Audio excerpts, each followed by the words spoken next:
All right. Hi, everyone. Welcome to Mindgasms. So, I'm going to read another chapter of my novel called The Cold Darkness of the Night, which is my novel about an enforcer for a gang who leaves a life of crime when his wife gets pregnant with their daughter, but gets pulled back into it and pulled back into a life of violence when his daughter gets kidnapped. All right. So this is chapter 23 of The Cold Darkness of the Night. John turned the Cadillac Escalade to the right, into Kirkwood. He took a bite of his sirloin burger from Big Lou's, keeping one hand on the steering wheel. Michael chewed a sandwich from the same place. Steve crumpled up the wrapper from his finished burger, dropping it in the paper bag from the restaurant. He pulled another delicious sandwich from it and unwrapped it as the car cruised down the street. "So where's this house?" Steve asked from the back of the Cadillac with a mouthful of food. All three men took in their surroundings as they passed them. The area looked like a typical middle-class section of any North American city. Business buildings were old, but in fairly good condition. Most were short, but some of the office buildings stretched high into the sky. Effort had been put into maintaining the upkeep of the brick, mortar, glass, and cement. Working-class people navigated between different shops, going through their daily routines. Many of the sidewalks looked new and solid. The painted yellow and white lines on the shiny black asphalt were barely faded. Most of the houses that the criminals drove by were not worn down, even though they were pretty old. "It's still a few blocks away," John replied in between bouts of munching on his burger. "We should be there in any minute." He navigated through a handful of turns, and sloppily shoved the last of his sandwich into his mouth as he approached the final street. "We're here, guys," he said, turning into a cul-de-sac. The other men quickly finished their lunches, crumpled up the wrappers, and threw them in the paper bag. John pulled the car up to the front yard of the house. All three of them stepped out of the black Escalade as one, slamming their doors and moving briskly to the building. The echo of their doors, along with their purposeful footsteps, permeated the weather-worn streets. These noises were barely noticed by the residents. There were often few people home on early weekday afternoons. Those who were the exception usually kept to themselves. Criminals periodically took advantage of these circumstances. It allowed them to discreetly commit crimes with little risk. The prevailing notion of them only doing so at night was a Hollywood misconception. When surveilling a house or breaking and entering, they often did it during the day. If they did so at night, the residents were more likely to be home, which made the felons' tasks unnecessarily difficult. Hurting people needlessly would be detrimental to their progress. Steve, Michael, and John were like lions hunting gazelles. They would let their prey be lulled into a false sense of security and strike with ferocious intensity when they were vulnerable. They were stealthy cats, hiding in tall grass, camouflaging themselves. They would wait for the best moment to strike, when the gazelles drank from the stream, letting their guard down. The predators would silently leap from cover, shoot across the plain, and pounce on their victims before they had a chance to run. They would bring them to the ground with their powerful bodies, sinking razor-sharp teeth and claws into the animals. The evolved weapons would clench on like vice grips until the life was drained from the unsuspecting meals. If no one were home, the fierce hunters would invade their prey's nests, scavenging through their wares like hyenas. They took whatever they desired, ravaging the dwellings. The scroungers would tear apart the nets. The men gathered on the front steps. Michael stopped behind John and Steve. The latter waited for the man next to him to open the screen door. After about 5 seconds, Steve rang the doorbell aggressively. Then Michael ventured to the back door. No one answered, so the criminals walked around the property, searching for any way inside that didn't have to be forced.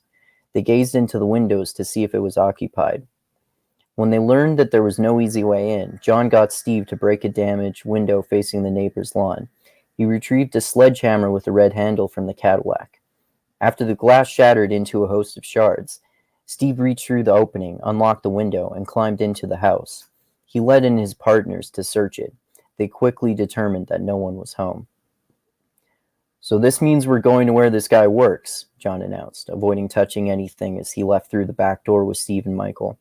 "Where does he work?" asked Michael. "Blockbuster. John answered, distractedly focused on the new plan. Blockbuster? They still have those? Steve asked rhetorically. The men entered their vehicle. That's where he'll be, John said from behind the steering wheel, maintaining his demeanor. I'll get that motherfucker to talk, Steve virulently declared. Everyone breaks eventually. Sure, some guys can take a hell of a lot of punishment, but once you torture them long enough, everyone cracks, and they do and say whatever you want them to. Sooner or later, self-preservation outweighs everything else. Steve thought about this. He truly believed it. Based on his experience, it was not merely an opinion. He was stating facts. The psychopath had witnessed every degree of human behavior on the spectrum. Some people couldn't bear the thought of avoidable suffering. Those ones gave in to his demands before any harm came to them. Others endured so much agony that they waited until he had nearly killed them before fulfilling his demands. But not one single person gave their life for their championed cause. Reality is not some movie or book in which a hero refuses to yield, giving their life to maintain their moral compass. Life doesn't work that way. No one is that righteous, and heroes don't exist. In the end, everyone fears death. Not a single human being is that selfless, no matter how much self-deception they perpetuate. All concerns other than surviving end up going out the window. Steve had witnessed great cowardice, unbelievable fortitude, and everything in between, but limitless resilience does not exist. This called religion into question for Steve. If everyone truly fears death, how can that reconcile some version of God or heaven? Does a person believe to his or her core that a higher power controls their life? Do they really think that they will go to a better place when they die as long as they practice sound morals? Or are they lying to themselves?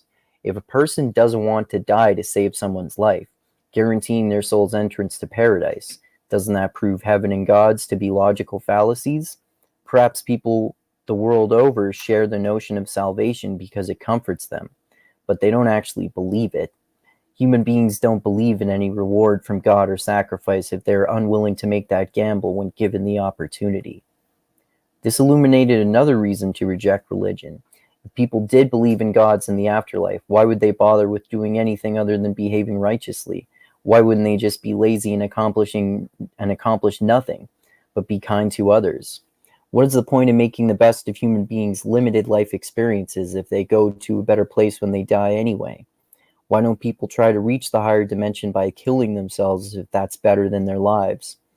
Some view suicide as a sin, but they could enlist it in wars to sacrifice themselves for others. Most soldiers don't do so for that reason. This means that they don't truly believe in God and heaven. They only have those opinions when it's convenient. Suicide bombers are the only people who fully accept the ideas of God and an afterlife. This reveals death wishes, proving that if someone sees their God in heaven as factual, they're insane. Since belief in such things precludes a desire to die so the quote-unquote soul can go to a better place, this shows that anyone with this outlook is deluded. Steve had come to these conclusions through his years of torturing people. The criminals traveled to Blockbuster to find their victim. All right. So that is chapter 23 of The Cold Darkness of the Night. And I hope you enjoyed that, and I'll include the links to my other chapters that I've read here on my YouTube channel, along with all of those that I've published on my blog so far. There are many more in there than there are in here.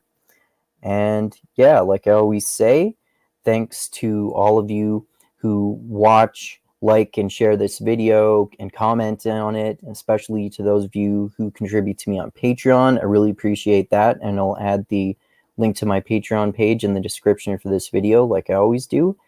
And like I always say, I love you all. Keep being the tiny beam of light that shines through the almost impenetrable darkness in the universe. And most importantly, always remember this: the funk cures all. All right. Think about awesome novels, like hopefully you think this one, and adios until next time.